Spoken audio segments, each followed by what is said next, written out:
Welcome back everyone, and it's time to go balls deep. Today we are going to cover the latest game-changing events in My Hero Academia. We finally have the traitor reveal after all this time. You all thought Horikoshi forgot. Don't doubt him, but he actually big-brained it. Trust me when I tell you, nobody saw this coming. Okay, I see what you did there. Well, actually, I'm telling a lie. She was the most obvious suspect, let's be honest. But it's all about metaphors and symbolism, which I'll explain to you in a moment. Before we go into detail about all of the foreshadowing showing us that the clues were there all along, let's kick things off with the finale to the fight between Shigaraki and Stars and Stripes. As we all expected, Shigaraki tried to forcefully give the New Order quirk to somebody else to stop it deleting his quirks. To do this, he stole the flight quirk from the Nomu and attacks an ex-convict who is trying to survive in the new post-evacuation world. This is pretty cool because we get an insight into the My Hero world post-war where no TV channels are running and nobody is working because they are all staying safe in their shelters. Also, they think they're safe. Imagine having a good cup of tea or, you know, having some fun time in the bedroom, having this good old peaceful time, and here comes this ugly ass dude named Shigaraki blasting through. Shigaraki forces the New Order quirk upon a random guy with the intention to preserve it. But wait, it doesn't work because of Star's order before she died. However, her revolt against all the hundreds and hundreds of All For One quirks ended up completely killing the Stars and Stripes virus. That's right, ladies and gentlemen, we all got excited thinking that maybe that thick American waifu herself may have managed to stick around in the story a little longer in the Vestige world. However, her sacrifice has now come to a complete and rather abrupt end. That being said, her heroic spirit lives on, as she says, as long as people stand up to save each other, someone will inherit that will, or heroism, some hero. And we then see a young Tenko speaking Midoriya's name, who has now been entrusted with Star's will, along with all the other heroes, who have now been given a chance in this battle with All For One. Meanwhile, during all of this, Star's brothers commemorate her death and proclaim she really did achieve her goal of surpassing All Might, which is a tough pill to swallow. I mean, bitch, you just came in the show 5 chapters ago and you're already claiming you're surpassing the GOAT? All Might? Bitch! He's out of line, but he's right. But seriously, she has come closest to defeating All For One more than anyone. Even he himself was saying she was the biggest hurdle and the only hurdle that was stopping him from achieving world domination so easily. Subsequently, the data they gathered during their fight has now given them a key piece of information about Shigaraki's body. Chapter 335 confirmed that they are aware of what the New Order quirk has done to his arsenal of abilities, and that the damage he has sustained during his fight has now delayed his complete resurrection. And so, with this new extra time, Deku and the whole class now have more time to train, which means in a shonen it can only mean one thing, baby. A time skip. Okay, it's not the general time skip of a few years, not even a few months. It's only gonna be like a week because, yeah, you guessed it, guys. You have to remember that Deku's story, this is all happening within only a year. These guys are still 15 to 16 years old, but still, they're gonna train, and in anime, 1 week is enough to be an antagonist because in anime, 1 week equals 10 years in real life, fam. And maybe they got a bit of gamer subs inside of them. That's right, I just want to remind you guys that there's a 20% off code for gamer subs and it ends tomorrow. So use code ABD for 20% off and enjoy that shit. Trust me, that stuff tastes good. Damn! That shit good! Back to the chapter, All Might list off all the enemies we have left that are going to go into the final fight and final war. And we can safely assume all of the matchups already. We have Shigaraki and Deku, where Deku will ultimately save Shigaraki like he wants to and be the hand that reaches out to him, which he has needed for so long but never received. All For One versus One For All. With the help of the Vestiges, All For One will be defeated and maybe even All Might as a vestige as he could possibly kick the bucket in this arc. I'm just saying there has been countless amount of foreshadowing. Move this man! And even in this latest chapter, Shigaraki is still blabbing on about All Might, saying as long as even one person utters my man's name, he is such a goat that if anyone says his name, he will kill them too. He just wants to die. Die, bitch, die. He's that crazy. How can he put this blame on All Might? Seriously, Shigaraki, you stupid. I don't want peace. I want problems, always. Okay, I digress. Darby is of course down to Endeavor and Todoroki, whilst Uraraka has to face Toga to settle things with. The 6 near high ends will be for the other heroes to defeat. And finally, the Paranormal Liberation front will take on the other fodder, heroes. That being said, first they must prioritize all the other escaped criminals that All For One broke out from Tartarus. I imagine after the students have finished their hardcore training together, which we learned they are going to do from the latest chapter, as Bakugo wants to train with Deku to test his new cluster technique, and he even told him that he wants to help him master One For All, where he can use 100% of its power. Deku is already performing this as a pseudo technique, but if he can achieve this before the final fight occurs without being pseudo and it actually being 100%, bruh, my man has finally got a chance to defeat that ugly ass dude Shigaraki. The guy looked like he stinks. That shit stank, don't it? Ugh. And oh yeah, by the way, Kirishima also wants to train with Bakugo to increase his hardness because he's hard for him. What did he say? What's up, baby? Take me out to dinner. Hey, yo.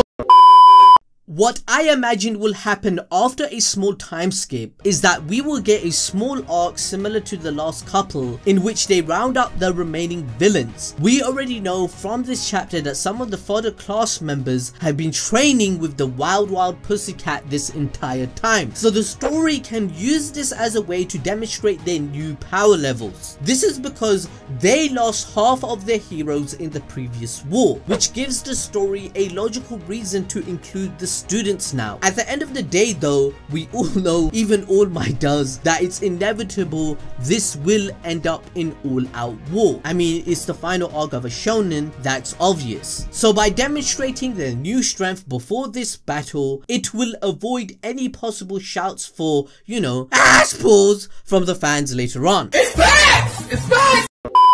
This scene with the students fills All Might with hope that they can win, as the fledglings he took under his wings at the beginning of the story have now grown strong enough to fly by themselves and begin their own journeys, unaffected by any storms, spreading their wings far and wide, soaring through the skies as a big metaphor. The story, however, then switches perspective to the villain's side, where things aren't going quite as smoothly. All For One tries to console Shigaraki about their loss of quirks, reassuring him that things will be okay and to calm down. However, Shigaraki's hatred of All Might continues to grow after his fight with Stars and Stripes, because it fuels his hatred even more, knowing that people still remember who All Might is, and every single person that he comes across in his life is linked back to that man. Even Stars and Stripes' whole demeanor, the whole costume, her whole backstory is linked back to All Might, and she wanted to surpass him. Her whole reason for being a hero and to be strong was because of him, so every single hurdle that Shigaraki goes through is because of him. That's why he wants to end all the traces of him. Bruh, the death flags, my man don't have 1, 2, 3 death flags, my man has 100. I'm tired of suffering.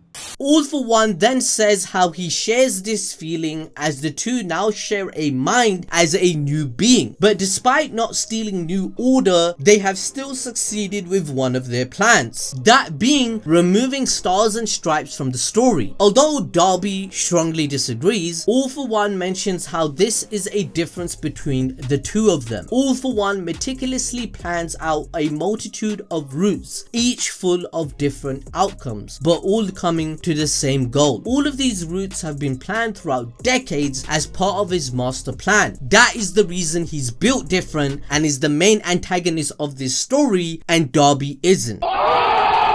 All For One mentions that he still has one more trick up his sleeve, which is when we transition back to UA High, where it's time for the big reveal. Ta-da! That's right, the UA traitor is Toru. What? I know, this reveal has been quite controversial in the community. One half says, this reveal had zero impact. Nobody cares about her. Horikoshi flopped it. And then there's, wow, Horikoshi is actually so big brain that some of you can simply just not comprehend it. The foreshadowing was there the entire time. That's my code. In reality, we are in the middle. This is my opinion. We can completely understand the fact that some fans feel let down by this reveal. This has been a plot point many people have been looking forward to, and the emotional weight behind it doesn't seem to be there like most expected it to be. That being said, it never felt like that much of an integral part of the story. In fact, people even speculated that Horikoshi forgot. That's how unimportant it was made out to be. However, the foreshadowings have definitely been there throughout all along, and I'm gonna pass on the video to Harrison, who will break down every foreshadowing that Invisible Girl was the traitor all along. Okay, so let's run things back a bit. Way back, actually. We're talking like first season of the anime. And I'm not gonna let anyone get in my way. I'm a failure. After all that hard work. I'm sorry, All Might. I'm sorry, Mom. God, I've been falling for a long time. Yes, that's right. Invisible Girl's sussy behaviour was noted back in chapter 12, where the class was voting for the class president. During this chapter, every student but one was present. We saw, even if it was difficult for some to notice, Horikoshi actually included everyone in class 1A except Invisible Girl. I know a lot of you are probably thinking, oh duh, she's invisible. I'm so funny. Well, just listen, alright. She wears her school uniform and gloves at school because why the hell would she roam around naked? So the girl wasn't shown voting. But why is this so important? So what if she wasn't shown present? Well, this very chapter followed Shigaraki's declaration to kill the symbol of peace after learning he is teaching at UA. Chapter 12 was also followed by the USJ attack by the League of Villains. This attack was thoroughly executed as though they had inside prior knowledge. It's not hard to imagine that Invisible was absent during this day to acquire information on the class events to then carefully slip out without being seen. You know, because she's like invisible. In chapter 16, a map of events for the USJ attack are shown to us, and all students are present except her and Aoyama. We're told after the events that Invisible was apparently in the landslide zone with Todoroki in chapter 21, so she presumably avoided being frozen, right? But this theory seems full of holes. As soon as Todoroki walked to the landslide zone, he froze the entire area in an instant. A villain even confirmed this. And if we look in chapter 14, we see that she was not close to Todoroki when they warped there, whereas all the other groups that teleported were all near each other, such as Deku, Mineta and Tsuyu at the back, Momojiro and Denki. Invisible, however, is at the front of the group with the people who didn't get warped. So how did she apparently then end up with Todoroki in the landslide zone again? But she also says that she knows that Ojiro was surviving all alone, and looking back at the map from chapter 16, those two areas are parallel to each other, so she has to be lying about at least one. But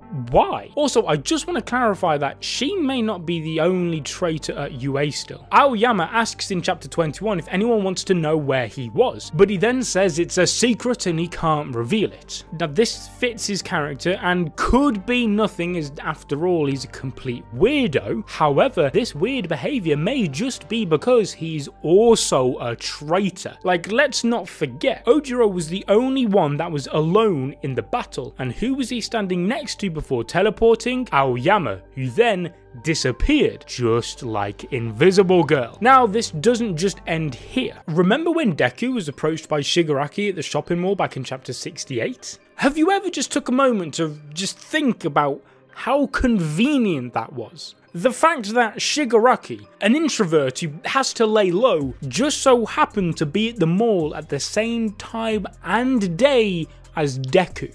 Well, whose idea was it to go to the mall on that day? Invisible Girl. She was the one who orchestrated it all behind the scenes. This then moves us onto the training camp arc when Bakugo was kidnapped. And if you guys hadn't kind of guessed where I was going with this already, yeah, Invisible Girl was a huge helping hand for the League. Duh. Firstly, it's very likely that the League can track her location using her cell phone's GPS. But remember, Bakugo was the League's target on that mission. And what do we know? The group right behind Bakugo was Jiro and Invisigirl. Now, this could just be a complete coincidence. However, the raid did not happen until Bakugo was at the center of the forest. It's pretty coincidental that the attack started as soon as Bakugo reached a point where he was past the poisonous gas, as we see from this map in chapter 74. This then leaves Bakugo no choice but to keep moving forward as he is trapped by the poison behind him. And who was the group behind Bakugo again? That's right, Invisible Girls. Also, if we look back at chapter 73, the night before the attack on the camp, we can see the boys and girls sleeping, but two are missing, one from the boys camp and one from the girls. Likely, knowing what we know now, one of them was Invisible Girl and probably Aoyama too, because after all, I'm pretty sure that the two are working together. We can see in chapter 81 that Invisigirl is knocked out by the gas. This is a perfect excuse for her to not fight the villains she is working with, because she will have known beforehand that the gas isn't deadly, so she let herself get hit by it. And with Aoyama, he is hiding behind a bush, seemingly worried that the heroes are attacking the villains. And when Dabi does look in his direction,